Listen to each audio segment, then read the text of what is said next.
Jóvenes, buenas tardes. Señorita Beatriz Colombo, ¿estamos listos para la prueba?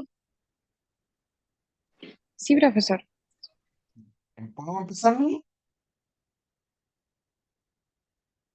La prueba,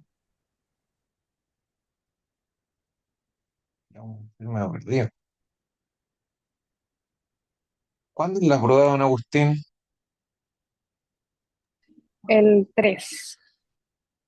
El jueves.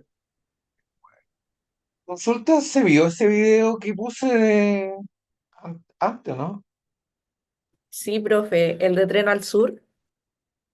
Bueno, fíjense que como anécdota, yo el año 80, en la década del 80, yo vivía en Osorno con mi papá.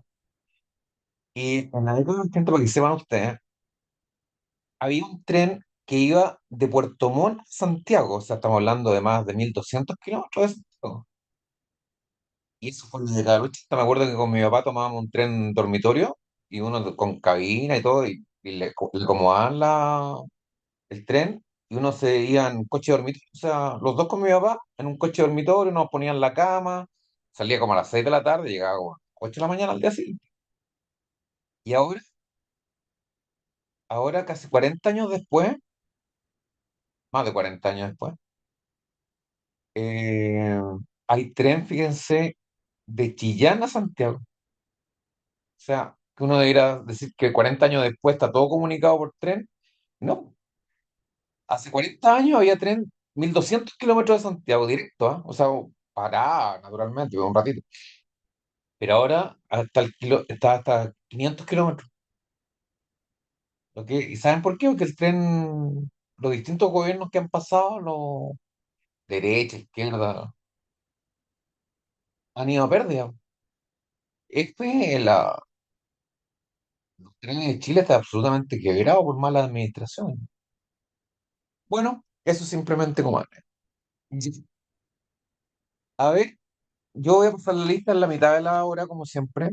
Les publiqué el anuncio el viernes. Le adjunté la asistencia después del toma limina. Así que, ¿alguna duda para la prueba del jueves, jóvenes? ¿Alguna duda? Bien, el jueves estaba la prueba. Beatriz Colomba, ¿cómo quedó la estructura de la prueba? Sé que es como mi conciencia en este curso. ¿Se refiere a la materia que va a entrar? Sí, ¿cómo va a ser la estructura? Cuénteme. Entrarán 5 PPTs. No, no, no, Un no, no, PPT no, no, no, no. Me está hablando usted del contenido. Yo le pregunto cómo va a ser la estructura de la parcial. O sea, ¿qué va a contener? 5 preguntas de desarrollo. son 20 preguntas de selección múltiple y una pregunta de desarrollo, pero se realizará de forma oral, con Inmediatamente la van. pantalla encendida al final. Muy bien, Beatriz. Excelente, excelente. Van a tener 25 minutos, no, porque son 20 preguntas, 25 minutos para responder y después se va a cerrar la prueba y de ahí pasamos individualmente con la cámara encendida, 3 minutos cada uno, la pregunta para ganarse, porque ahí tienen 6 puntos. Entonces, para el otro punto, vamos viendo una pregunta cortita, ¿no? ¿Mm? ¿Alguna duda con respecto a eso, muchachos? Así que el jueves cerramos la parcial uno y asimismo va a ser la parcial 2, pero el certamen va a ser en la facultad y lo más probable es que lo tome oral. Lo tome oral. Eso yo creo que es lo más probable. Eso es el 12 de mayo, así que lo vamos a ir conversando, ¿no? Bien. Eh, Señorita Victoria Michelle Araubrán, no la conozco esta señora.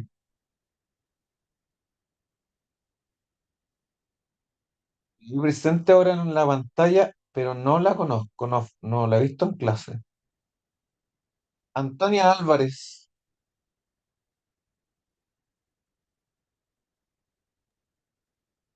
Oh, bueno, Profe, ¿me habló? sí, la hablé, señorita. ¿Quién es usted? Que no me aparece el nombre. Yo siempre he estado. ¿Quién es? ¿Cómo? Contestó, es que no veo el nombre. Ah, Antonia, usted. Ah, Antonia. Antonia está ausente la semana pasada. No me contestó la lista, señorita. No, no pude entrar. Ya. Tiene que estar atenta, pues, tiene que estar con la cámara. Sí.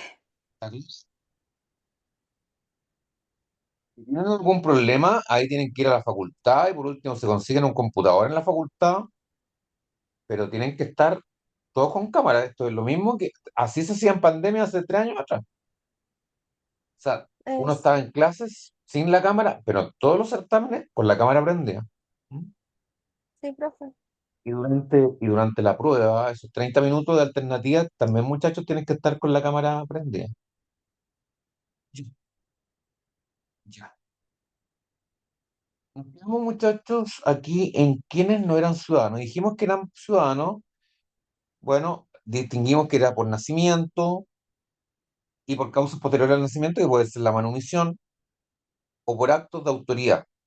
¿Mm? Por actos de autoridad. Entonces comentamos que, por ejemplo, por actos de autoridad eran aquellos cuando, ¿se acuerdan que en la escuela de gladiadores, el gladiador que salía vencedor del torneo por fineza, ¿no?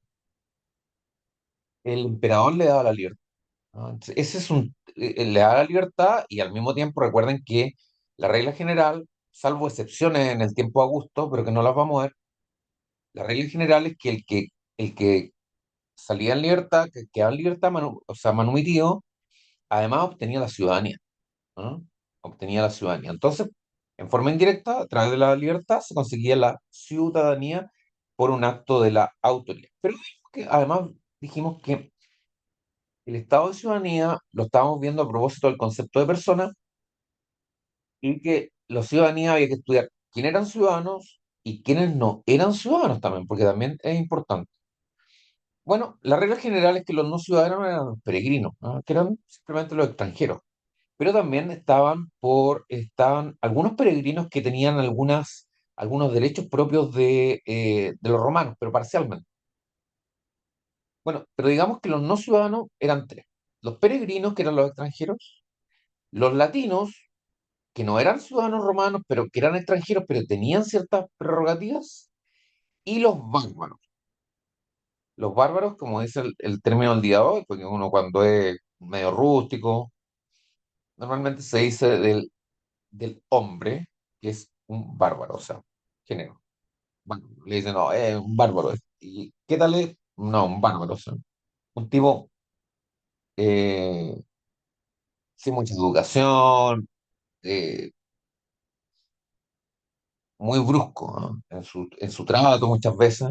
Entonces, bueno, así trataban los bárbaros los romanos. O sea, todos aquellos que no estaban en relación con Roma o que se alzaban en armas contra Roma, bueno, no, no cabía sino pensar que eran bárbaros. O sea, ¿cómo osaban no respetar o no rendirse a la autoridad? O sea, imposible. Bueno, peregrinos estaban se le aplicaba el derecho de gente en sus relaciones con los ciudadanos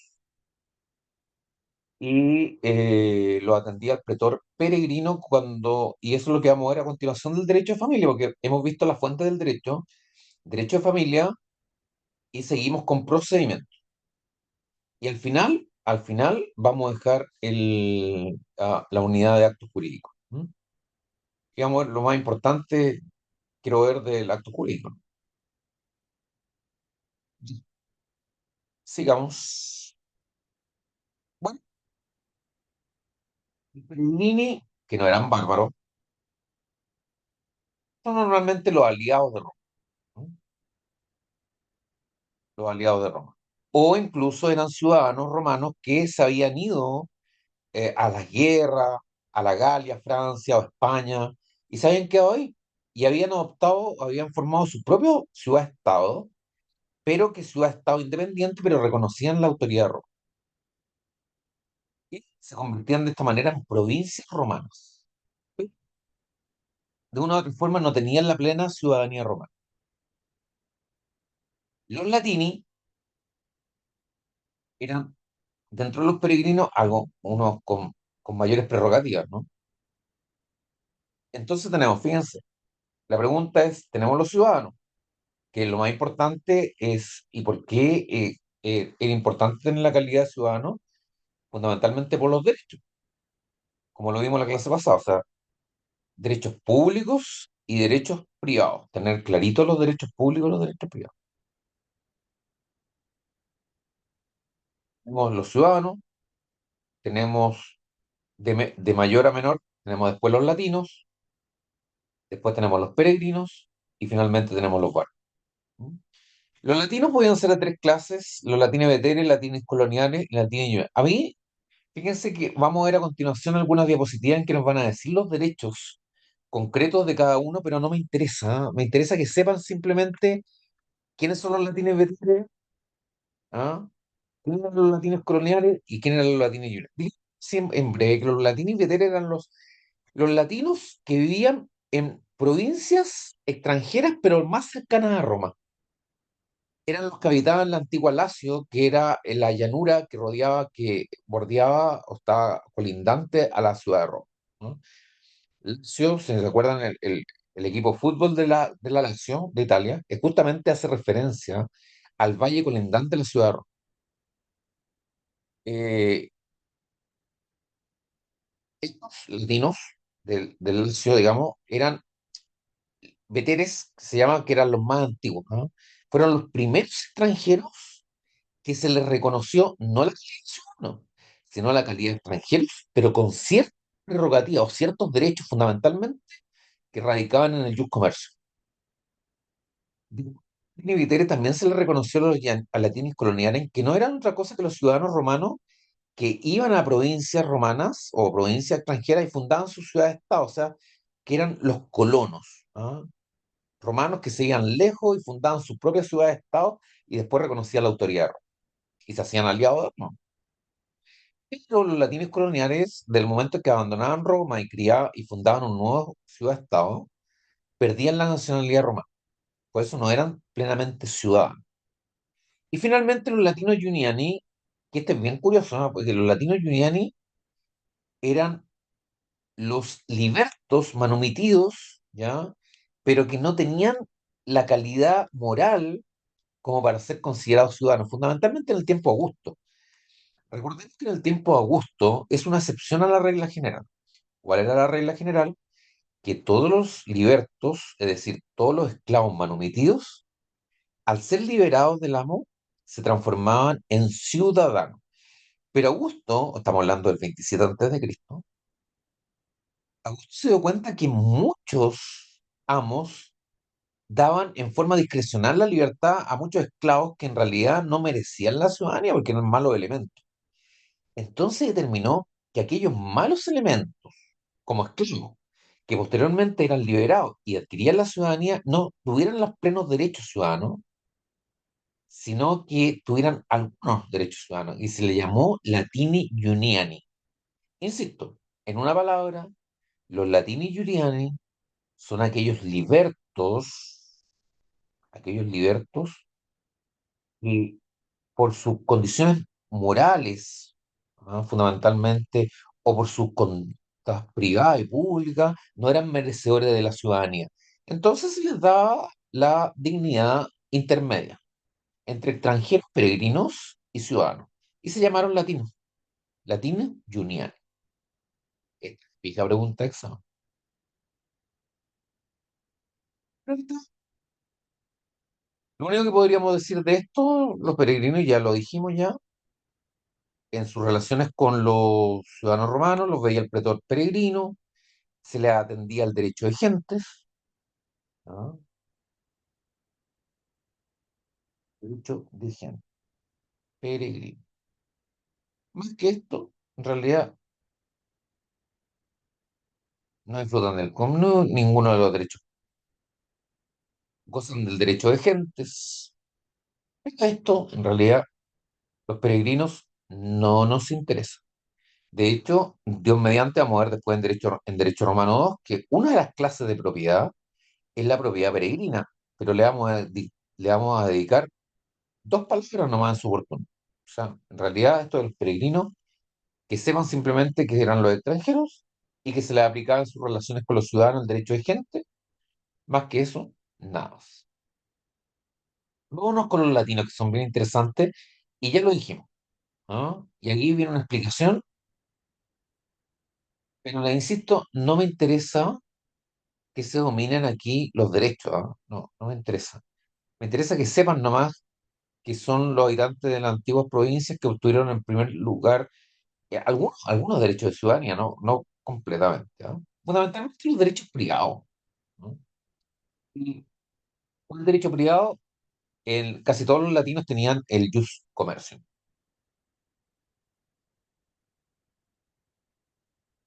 Latinis veteris. Los coloniales son, ya lo dijimos también, aquellos ciudadanos romanos que partían a fundar colonias fuera de Roma, que se iban a España, que se iban a Francia, que se iban a la Germania, Alemania.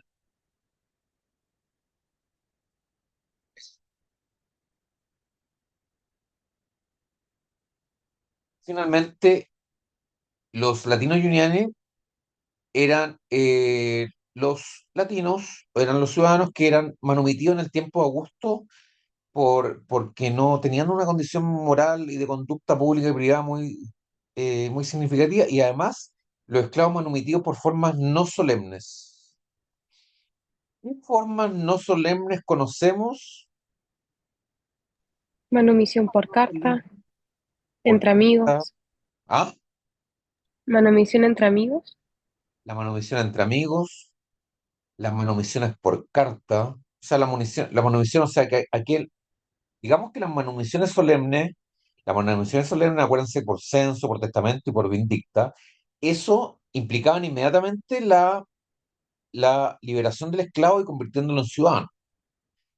Pero habían formas no solemnes, ¿ah? Esta era o sea, un amo le escribía a un amigo, le escribía a un familiar y le decía, oye, le decía, ¿sabes qué más que tengo el esclavo X y quiero darle la libertad? Bueno, no es por censo, no es por vindicta, ni es por testamento, pero se le está comunicando a un amigo. Bueno, ¿lo convertimos en ciudadano? No, porque no era no solemne. Entonces lo vamos a convertir en latino. Latino junior. No lo dice acá, pero son dos las clases de latino junior. Pero la más importante es la que aparece en todos los textos es. Pero la otra es la le digo, en el tiempo de Augusto, en aquellos esclavos que no tenían no se portaban muy bien, digamos, no podían convertirse en el tiempo de Augusto en ciudadanos. Pero después de Augusto volvieron a la regla gente. Los libertos de dicticio también son muy interesantes. Eran los libertos menos favorecidos. No poseían ningún tipo de derecho. Ya eran los típicos libertos que eran delincuentes.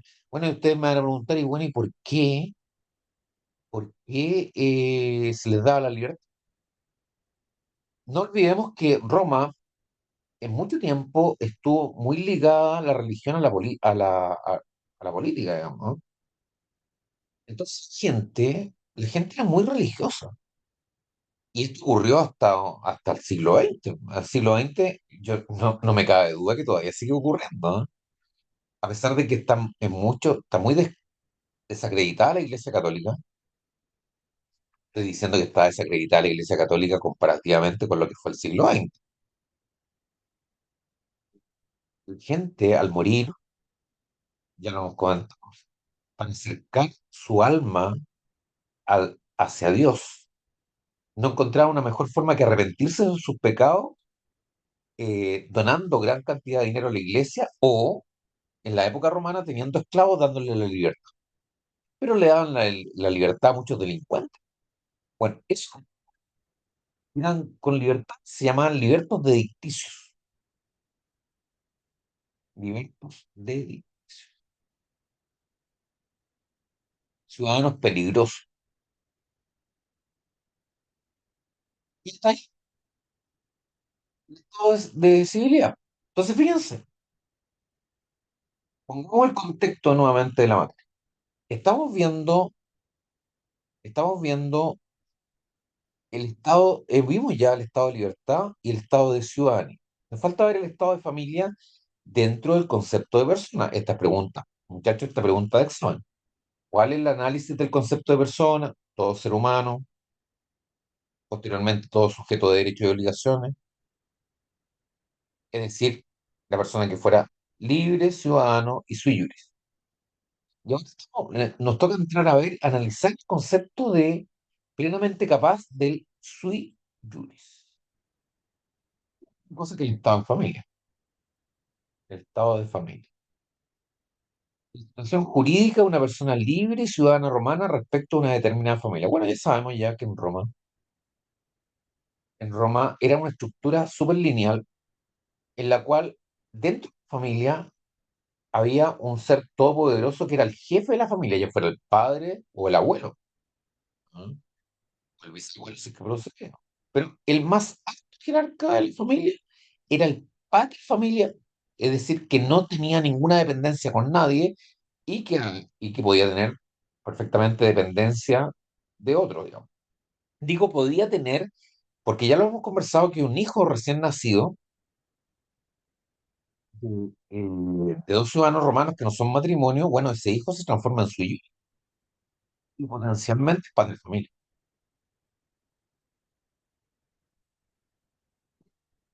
Todo en familia, la persona puede ser su yuri, es decir, que no está dependiendo de nadie, ¿eh? O puede ser alguien y yuri, es decir, que está bajo la dependencia de otro. Lo interesante es su yuri, ¿por qué? Porque este completa todos los requisitos para la persona capaz. Y dijimos que la persona capaz era aquel libre, ciudadano, sui juris, hombre y puber. En eso quedamos, ¿se acuerdan? Bueno, leamos, sui juris es aquel individuo que no se encuentra sujeto a ninguna autoridad y que podrá ejercer sobre lo que él depende los poderes siguientes: la patria potestad, la manus y el mancipio. Falta aquí Beatriz Colomba. ¿Qué poder nos Em, falta? la Dominica Potesta, Muy bien. La dominica potesta nos está faltando. ¿Qué se acuerda cuál era? la autoridad del amo sobre el esclavo. Sí. La autoridad del amo sobre los esclavos. Y tanto así, y esto es lo que nos lleva a sostener que el esclavo tenía una doble condición. Tenía una condición de cosa, pero tenía también una condición de persona. Y dentro de esa condición de persona era considerado una línea iuris. ¿Mm? Bien. Dice aliene iure la persona que está sometida a una debida autoridad. Fíjense que, ¿qué nos dice esta diapositiva? Nos dice que ser aliene iure, es decir, que estar dependiendo, un hijo de familia, por ejemplo, es una aliene iure. Vamos a ir analizando, por eso lo estoy pasando más rápido. Los alieni iuris, los hijos de familia, no tenían nada que ver con su derecho político. O sea, perfectamente un hijo de familia podía ser cónsul. Un hijo de familia, si bien es cierto, no podía tener ningún tipo de patrimonio, excepto los peculios, podía llegar a ser censor, podía ser pretor, ¿no? Y estar dependiendo igual del padre. Pero dentro de los derechos públicos no tenía ningún tipo de relación con los derechos de familia, propiamente tal. ¿Mm? No deja de ser privado. Bueno, goza del just commerce, el connubi como si fuera, puede contratar, celebrar negocios jurídicos, pero todo lo que favorezca al padre. Lo que quiere, lo hace para el padre familiar. Se está repitiendo los conceptos que ya vimos, ¿no? Este es el que adquiere el padre familia, el que adquiere los derechos de propiedad y los créditos, de tal forma que si tiene un hijo, y el hijo dijimos que, recuerden que tiene capacidad de ejercicio, pero no capacidad de goce. Capacidad de goce no tiene capacidad de goce, es decir, la actitud legal para adquirir bienes, salvo en lo que se refiere a sus peculios. Como dice un poquito más adelante, al referirse a los peculios castrenses y cuasi castrenses.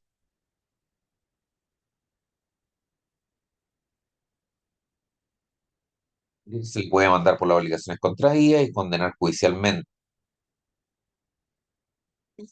Solo se podía proceder en contra del padre. ¿Qué significa este último párrafo? Fíjense que lo hemos visto en el sentido que si el hijo cometía un delito, por ejemplo, bueno, en el procedimiento formulario de la época clásica se hacía la fórmula en el sentido que se ponía como autor del delito al hijo, pero la hipótesis de condenar o absolver era respecto al padre. Lo mismo, si el hijo podía contraer deudas, bueno, esas deudas, por no pago de las deudas, se seguía un juicio contra el hijo. ¿Sí? Se condenaba o absolvía al padre. A eso se refiere. Y hasta ahí la diapositiva de familia, porque ahora sí que nos metemos al derecho de familia, pero yo voy a aprovechar de pasar la lista. ¿Alguna consulta, jóvenes? ¿Alguna consulta?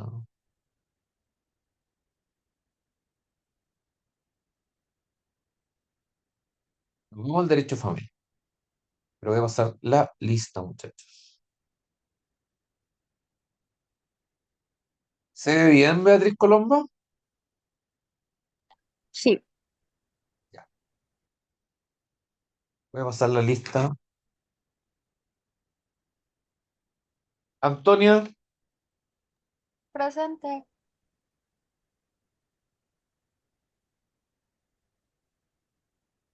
Martín, Presente. está medio perdido, Martín, usted no lo había visto. Carlos, Carlos Castillo, Acá.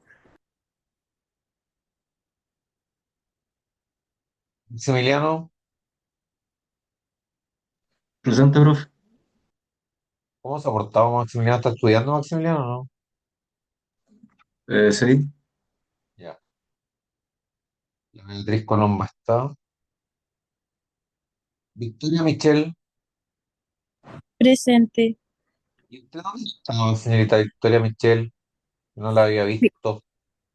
Perdóneme, profe, es que a veces se me olvida que tengo clase a las 7. Trate Voy de a ser poner su, sincera. trate de poner su alarma, no sé. No, sí, ahora coloqué una alarma. Ya, muy bien. Agustín, Presente. Isidora Martínez. También está media perdida la Isidora Martínez. Isidora Sobarzo, ¿qué pasa con su comadre, la Isidora Martínez, que no la he Profe, yo estoy visto? presente. ¿Dónde está? ¿Quién me Aquí, dijo que... profe. ¿Quién? ¿Isidora Martínez o Isidora Sobarzo? Martínez, profe. Mira, está media perdida, señorita Isidora Martínez. Martín Moraga. Presente, profe. Felipe Pérez. Presente, profe. Isidora Sobarzo. Presente, profe.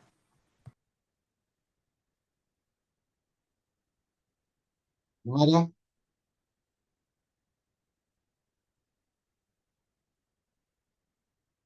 Camila.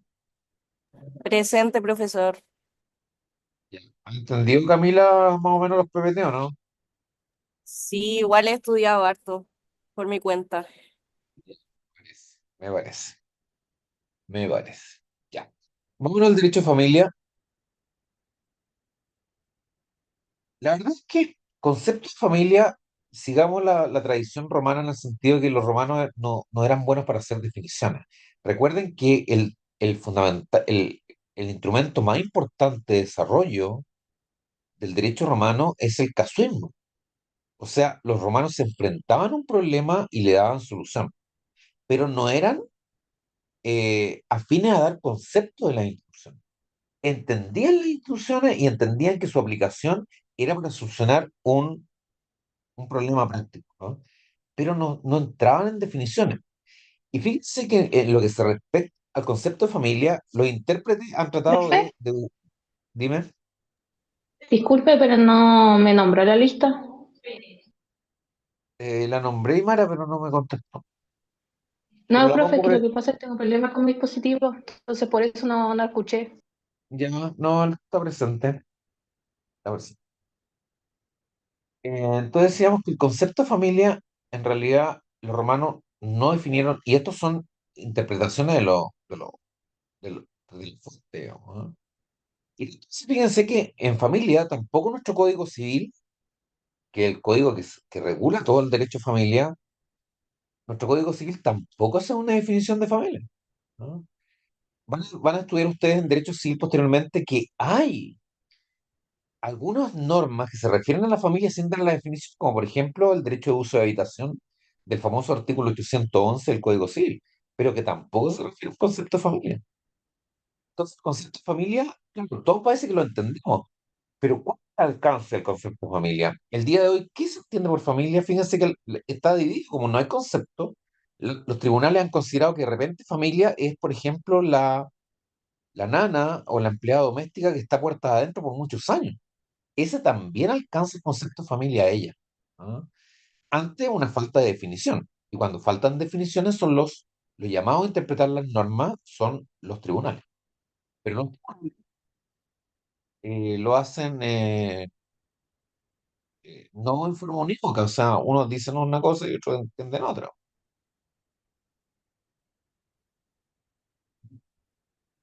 Familia. Reunión de personas, dicen los intérpretes, colocadas bajo la potestad o la mano de un jefe único. Digamos. Y aquí no sé cómo voy a salir de aquí. Ya. Segunda excepción, conjunto de personas unidas por el parentesco civil. Y ahí comprende familia los adoptados, los legitimados. Ahí hay un audio, si lo quieren escuchar después. Ahí hay videos con respecto a la familia. Si alguien no entiende, que no son videos propios del profesor, ¿ah? Son videos de otros canales, digamos. Y entremos derechamente a estudiar lo que son las alieni juris, que es lo que llama la atención. Digamos que, nuevamente, concepto de familia es el que comprende que ciertas personas, alieni juris, están sometidas a la potestad de un pater o de un amo, es decir, sui juris. ¿No? Los fines son los que no tienen subordinación a ninguna autoría, en cambio los alieni juris sí. ¿Quiénes son los alieni juris? ¿Ah? ¿Qué personas están con debido sometimiento? Bueno, tenemos los hijos que están sometidos al padre, que se llama padre potestad, la mujer casada, ¿no? Es decir, por una ceremonia por medio de la cual la mujer entra bajo la potestad del marido, pero no hay que confundir que la manus significa la celebración del matrimonio. La manus es una ceremonia paralela al matrimonio por cual la mujer entra bajo la autoridad del marido o del padre del marido, pero no tiene nada que ver con la formalidad propia del matrimonio. Dice don Martín Cabral, ¿dónde está Martín? Aquí, Pasó Martín que no lo vi en la lista. que justo está en el baño. Ya, ¿usted sabe que tenemos prueba el próximo jueves, don Martín? Sí, profesor, estoy estudiando todos los días. Me imagino. ¿Sabe que tiene que estar con la cámara encendida?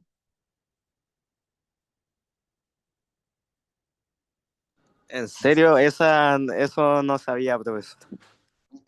Te, te sugiero que lea el anuncio que publicó el viernes tu profesor. Bueno, Bueno, profesor, ningún problema.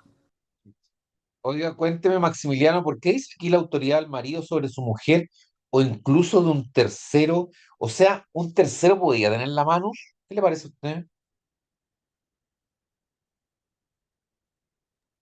Eh, eh, sí, o sea, que tenía poder sobre todo. ¿Tener un tercero la mano?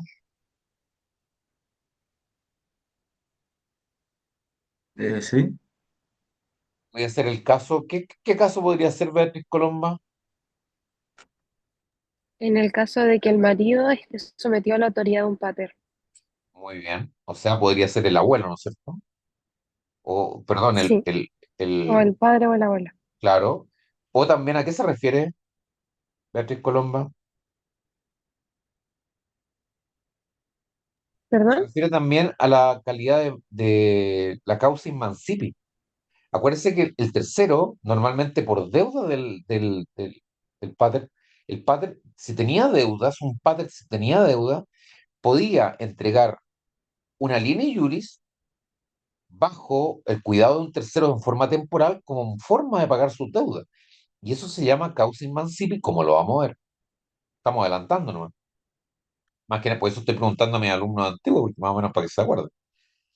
Entonces, es la causa in mancipi. A eso se refiere que el pater familia, que no necesariamente el marido, si tenía alguna deuda, podía entregar a la mujer casada con su hijo, por ejemplo, a su nuera, entregarla a un tercero como forma de pago de las deudas. Pero vamos a ver que la causa emancipe, por esencia, es temporal. O sea, por pagar una deuda por 3 meses, no sé, que la mujer se dedicara al cuidado del hogar del tercero, o que le cuidara la parcela, cosas así. Ese es el mancipo, el que dice al final que lo vamos a ir viendo, ¿no? Sobre los clavos, como decía la Beatriz Colomba, la dominica potestas. Y volvemos a reiterar que la dominica potestas hace alusión también a la calidad de persona del esclavo. Esta dualidad de considerarla no solo como persona, sino también, sobre todo, como cosa.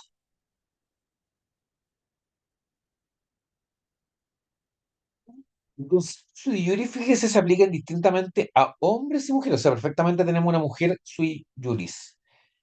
Un caso de mujer sui juris, ¿quién me puede dar un caso de mujer sui juris?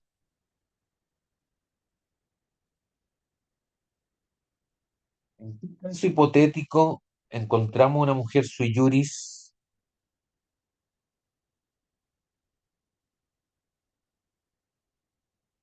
02 ofrezco, 03, 04, última oportunidad. A la hija de un pater familia fallecido, en la que no hay una línea de sucesión como pater familia. Hija de un pater familia fallecido. Hay que ser la única hija del pater familia. Y el pater familia fallece, ella sería sui juris. O en Beatriz caso Colombia, de que usted Beatriz el, Colomba, por cansancio, ¿ah? Ya, 04. gracias. Hizo más. Alguien que quiera ganarse otro 04 para la parcial. ¿Qué otro caso más de sui juris, aparte del que dijo la Beatriz Colomba? En caso de, Oh, no, pues usted Beatriz Colomba no, otro. pero para descartar solamente, A ver. en caso de que un esclavo y una ciudadana romana tuvieran una hija, esta sería sui juris. Exactamente, exactamente, ¿no? O sea, cualquier decisión fuera del matrimonio de una ciudadana romana, ya sea varón o mujer, el hijo, ese hijo se transforma en sui juris, ¿no? Porque, o sea, recuerden que vamos a ver que la calidad de alieni juris es por la calidad de la relación con el padre familia. Pero también vimos, y lo vimos hace 2 clases atrás, que el parentesco solamente se transmite por vía varón. O sea, no hay que confundirse con eso. No hay que confundirse con eso. Entonces, normalmente son los casos en que una mujer nace sui juris, en los casos en que dice, por ejemplo, Beatriz Colomba, que una hija tiene su padre familia, el padre familia fallece. Cuando fallece la familia, sus hijos alieni juris se transforman en sui juris y tienen su propia familia. La mujer jamás va a tener su propia familia porque es imposible que la mujer sea pater familia. Pero va a ser sui juris. Va a ser sui juris y, como vamos a ver más adelante, va a estar sujeta a tutela. A tutela. Y otro caso es cuando nace un hijo de una mujer ciudadana, pero esta mujer ciudadana está fuera del matrimonio, ¿no? Fuera del matrimonio. Si un hijo nace de una relación extramatrimonio, fuera del matrimonio, una relación de un pololeo, o como dice la Beatriz Colomba, con un esclavo, que perfectamente era súper común en Roma. Bueno, ese hijo era sui juris, ¿ya? Era suyo y no tenía ningún padre. Cuesta tomar conciencia. Este estado de familia, digamos lo que es el más complejo, ¿no? El más complejo y hay que tener cuidado. De repente, si se pierden, me dicen, o sea, perfectamente me pueden preguntar qué calidades puede tener una línea libre. Aquí lo vamos a ver. Bueno, ya lo vimos también. Fíjense que el otro párrafo nos dice que, bueno, el sui juris puede ser sui juris, es decir, puede ser plenamente capaz, pero puede estar sujeto bajo alguna incapacidad. Y ya vimos las principales incapacidades: la prodigalidad, la demencia, el sexo y la edad. Están más atrás los PPT correspondientes, ¿no? Son sui generis paterfamilia, es decir, perfectamente tenemos un hijo recién nacido que sí, no va a ser paterfamilia porque no va a tener descendencia, pero es potencialmente paterfamilia cualquier sui generis. No implica tener determinada edad ni el hecho de ser padre, un recién nacido puede ser paterfamilia. Nos concierne a la mujer es materfamilia y ya sabemos que la mujer, si bien es cierto, eh, no tenía los derechos públicos y no era capaz, era relativamente incapaz, es decir, que podía realizar ciertos actos por sí misma, pero siempre que la beneficiaran, como lo vamos a ver cuando veamos la tutela de la mujer. ¿Ya? La mujer no por eso no tenía poder dentro de Roma. Al igual que el día de hoy, la mujer tiene un tremendo poder dentro de la sociedad romana. Entonces, bueno, profesor, pero es que no entiendo. Me puede decir la Beatriz Coloma que no entiendo. Si usted señala que la mujer tiene tanto poder dentro de la sociedad de Roma, ¿por qué la mujer no era plenamente capaz? ¿Y cuál es la respuesta? ¿Por qué los romanos no le quitaron toda capacidad a la mujer?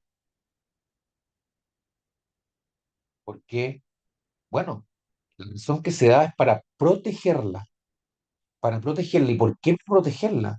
Porque la mujer es madre y el concepto de familia era muy importante para los romanos. Entonces le dejaban en absoluto desconocimiento de los negocios y de la cosa pública porque los romanos pensaban que era la mejor forma de protegerla. Entonces muchos negocios o muchos complots se formaban cuando la mujer estaba ausente para que la mujer no tuviera responsabilidad. Pero es un concepto que tenemos que situarnos en la época, ¿no? Porque piensen ustedes que estamos de 790 antes de Cristo hasta el siglo quinto después de Cristo, siglo sexto después de Cristo. Este siglo H, como tal, ¿no? Aline Iuris. ¿Quiénes son los Aline Iuris? La mujer casada con Manus. También lo vamos a ir viendo que es la Manus, pero desde ya digamos, y nuevamente advierto esto, que el Manus no era otra cosa que una potestad por medio de la cual una mujer casada entraba bajo la potestad del marido o del padre del marido si no era sui juris. ¿Mm? Si fuera bien iuris, ¿no? Pero no tiene nada que ver con el matrimonio. O sea, naturalmente es de una mujer casada, o sea, una mujer que está celebrando el matrimonio, pero la manus no es una formalidad o una solemnidad para entender un matrimonio como legítimo. O sea, perfectamente podía existir un matrimonio sin manus. Si era un matrimonio sin manus, ¿qué calidad tenía la mujer? Análoga a la de la hija. ¿Ya?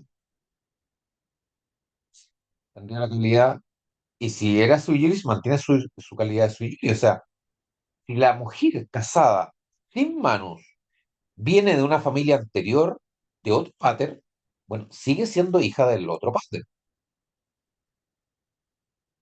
No entra, porque la manus no es otra cosa que la posibilidad o la potestad por la cual la mujer de otra familia o de no tener ninguna familia entra bajo la potestad de su marido o del padre de su marido. Y vamos a ver que podía existir perfectamente manus sin matrimonio, como lo vimos en la clase pasada. Puede existir matrimonio con manus, que era lo más normal, pero también puede existir manus sin matrimonio. O sea, la mujer casada que perdía al marido o perdía al padre de familia. Más, bueno, la mujer casada con Manus está bajo la potestad de la Manus. Los hijos naturales adoptivos y los descendientes de esto, bueno, estamos hablando de la patria potestad. Los hijos naturales adoptivos y los descendientes de esto, pero por parte de hijos, por parte de varones, bueno, esa era una línea iuris del padre. Las hijas no sus descendientes. Volvamos a explicar esto. O sea, imagínense, pongamos el caso de su profesor. Su profesor tiene un hijo y una hija. Bueno, los hijos de mi hijo van a ser Aline y Yuri, van a depender de mí. ¿Por qué? Porque el parentesco entre mi caso, que soy el abuelo, mi hijo y mis nietos es una relación de parentesco y el parentesco se transmite solo por vía varón. Que es mi hija va a ser Aline y Yuri. Yo voy a ser su pater, pero los hijos de mi hija no van a ser parientes míos.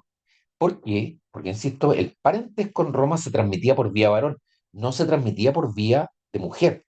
Los hijos de las mujeres, Alini y Yuris, se transformaron en su Yuri, salvo que la mujer estuviera casada, el hijo, mi hija estuviera casada. Por eso, cuidado con eso. Las hijas. Si alguien, por favor, no entiende bien, yo les pongo otro ejemplo y seguimos trabajando pero me gustaría, los Alini y Yuris tienen su cierta complejidad. De forma que si no entienden o no entienden algún caso, se los digo con mucho gusto, ¿me entienden?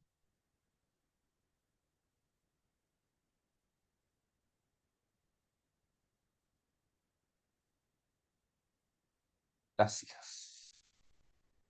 A la muerte del Patur, dice, la mujer que estaba en mano y todos sus descendientes, hombres y mujeres, se hacen sui juris.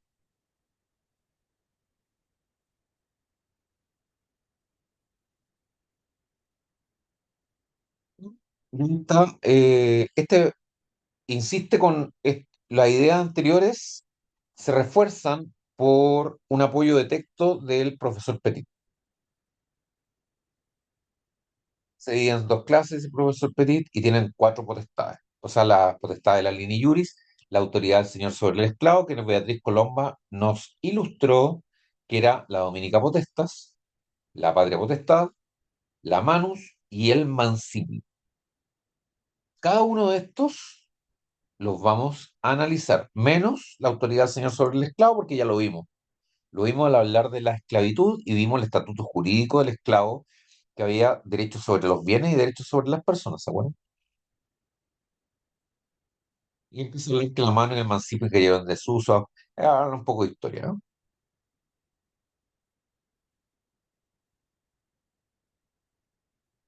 La mujer insiste con el término de mater familia, siempre que sea de costumbres honestas, mean, o sea.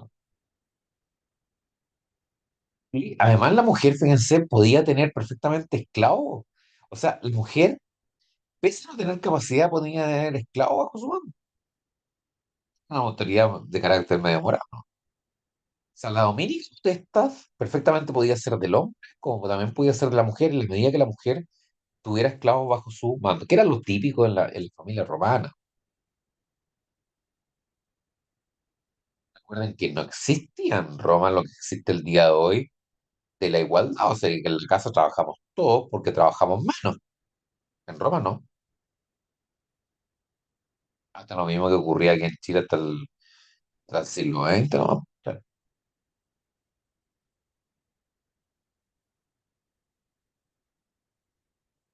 Sí, le he dicho muchas manifestaciones de machismo, o sea, piensen, hemos conversado. O sea, la mujer en Chile obtuvo los derechos de voto después de 1950. O sea, estamos hablando hace 80 años atrás, ¿no? 80 años atrás. Si la mujer casada cometía infidelidad, cometía un delito. El hombre casado, si cometía infidelidad, no cometía nada. Y esto fue hace 30 años atrás, ¿no?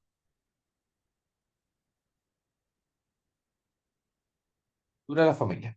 Padre familia, persona sometida al poder que ostenta, bueno, lo que hemos conversado, ¿no? Y vamos, fundamentalmente, lo más importante, la patria potestad. Preguntas. Bueno, ahí hay un caso. Vamos a ver, y que nos invita a analizar el concepto de parentesco. Vamos a ver los parentescos. Parentesco,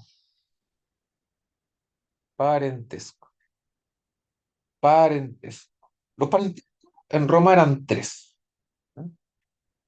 Y tal como se sigue el día de hoy, fíjense. Es exactamente lo mismo el parentesco el día de hoy. El parentesco de sangre, o sea, los lazos que yo tengo con mi hermano, el lazo civil, que comprende a los de sangre, pero no a todos, porque el hijo emancipado, el hijo que salía de la familia, tenía lazos de sangre, pero ya no tenía lazos civiles, lo vamos a ver.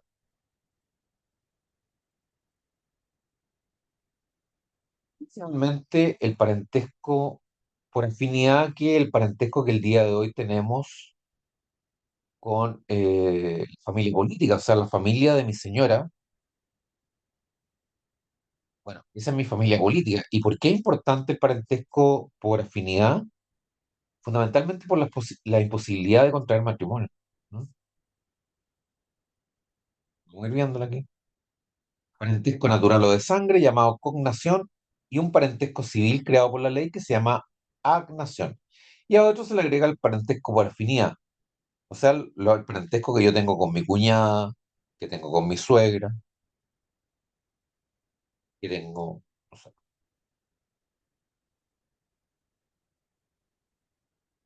¿Y qué se traduce el día de hoy en nuestro ordenamiento por la imposibilidad de contraer matrimonio? La diapositiva hace referencia, y esto lo pongo porque algunos manuales hacen referencia al gentilicio, pero este es un parentesco que no hay que tomar en cuenta, porque es un gentilicio muy propio de la época arcaica, ¿no? Así que yo lo puse de todas maneras porque en su oportunidad muchos alumnos me preguntaron, bueno, los manuales hablan de un parentesco gentilicio, pero un parentesco de la época arcaica que se aleja absolutamente de nuestro programa. ¿Por qué? Porque nosotros estamos pasando el derecho romano para acercarlo a usted a lo que va a ser el derecho civil cuando tenga que estudiar. Esa es la idea del derecho romano, es la idea que yo le doy por lo menos. Cognación, cognación, afinidad. Insisto, el lazo de sangre es un lazo naturalmente que vienen del padre familia hacia abajo por reproducción natural, digamos. El lazo por afinidad normalmente comprende los lazos de sangre, salvo en un caso, salvo el caso del hijo emancipado, el hijo que es de sangre del padre familia, pero que sale de la familia. Lo vamos a ver también, estoy simplemente adelantando las instituciones. Y el parentesco civil puede ser los niños que son adoptados. ¿Tienen un parentesco de sangre con mi otro hijo? No, pero tienen un parentesco civil. El parentesco civil es aquel reconocido por el derecho civil, que muchas veces se confunde con el de sangre, pero que le agrega otros casos, como el caso, por ejemplo, de la adopción. Parentesco. Ahí está. El de sangre es aquel parentesco que une a las personas descendientes una de otra en línea recta o descendente por un autor común en línea colateral sin distinción de sexo. O sea, aquí no tenemos problemas. Fíjense, los hijos de mi hija, pongamos, volvamos a poner el caso. Su profesor tiene dos hijos, un hijo y una hija. Si mi hijo tiene a su vez hijo, de decir, yo voy a tener nietos, esos van a tener un parentesco natural conmigo, el parentesco cognaticio. Y van a tener parentesco civil también, reconocido por el derecho civil. Pero los hijos de mi hija, mis nietos, por parte de mi hija, van a ser parientes conmigo por sangre. Yo soy el abuelo, pero no van a ser parientes reconocidos por el derecho civil, porque no van a ser parte de mi familia reconocida por el derecho civil, no van a tener parentesco agnaticio. El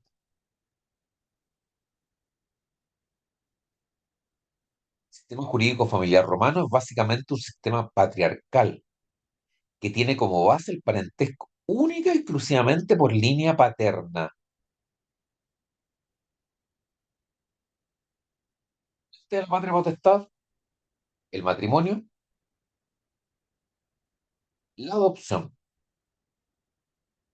y el convento humano, pero en realidad es el matrimonio y es la legitimación, lo vamos a ver después cuando veamos la patria potestad. Acá está.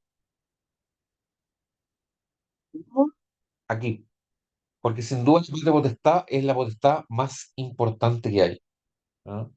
Así que la vamos a ver después de nuestra prueba del jueves. Vamos a empezar a ver la potestad más importante de los Alieni Juris, que es la patria potestad. Jóvenes, ¿alguna consulta?